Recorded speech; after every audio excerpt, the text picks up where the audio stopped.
The purpose of this program is to provide basic instruction in the proper and safe operation of Landoll's 400 series semi-trailers. To obtain a complete understanding of operational and safety issues, all drivers, operators, and maintenance personnel are required to thoroughly read the operator's manual.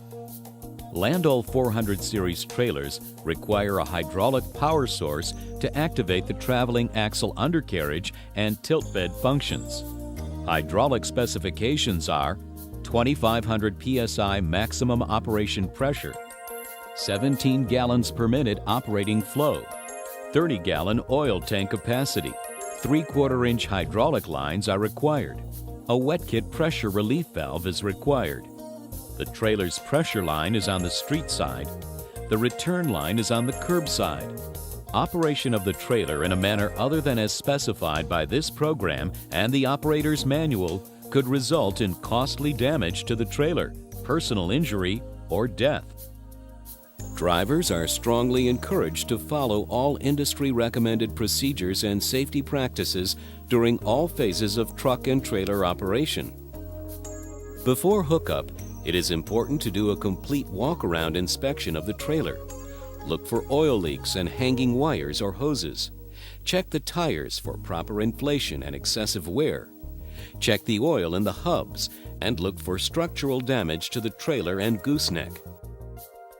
After coupling, check the following: hydraulic and air hose connections, air and ABS brake systems for proper operation. Check the running and signal lights along with the rear impact guard. Make sure the trailer's undercarriage is fully back in transport position. Inspect the winch and cable system to ensure safe operation. Also, make sure the landing gear are raised and secured in transport position. Operators will need to verify that the necessary straps, chains, and boomers to secure the load are on the truck or in the trailer's toolbox. Make sure the trailer suspension is fully aired up before operating the trailer on streets or highways. Safety is your first concern during all phases of trailer operation. Do not load any payload that will overload any component of the trailer or result in an unsafe condition. It is important that the truck and trailer are parked in a straight line on a solid, level surface with the truck's parking brakes set and the trailer brakes released.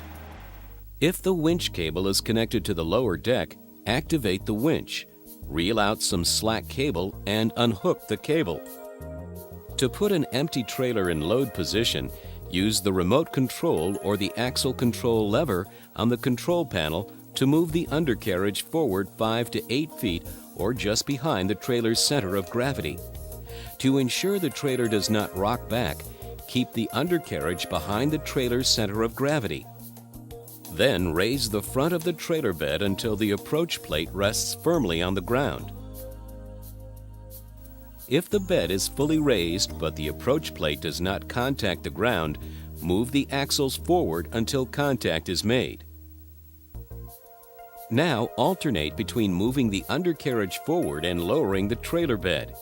In load position, the undercarriage is forward as far as it will go and the approach plate is in contact with the ground. Always load at the lowest load angle possible. Now drive or winch the load onto the trailer. It is important that the load is positioned to the front of the trailer deck and centered side to side. If the load was driven on, make sure the vehicle is in low gear and the parking brake is securely set before leaving the vehicle. As a safety measure, attach the winch cable and pull it snug against the load. Now secure the load to the trailer. Double-check all chains and boomers to make sure everything is secure.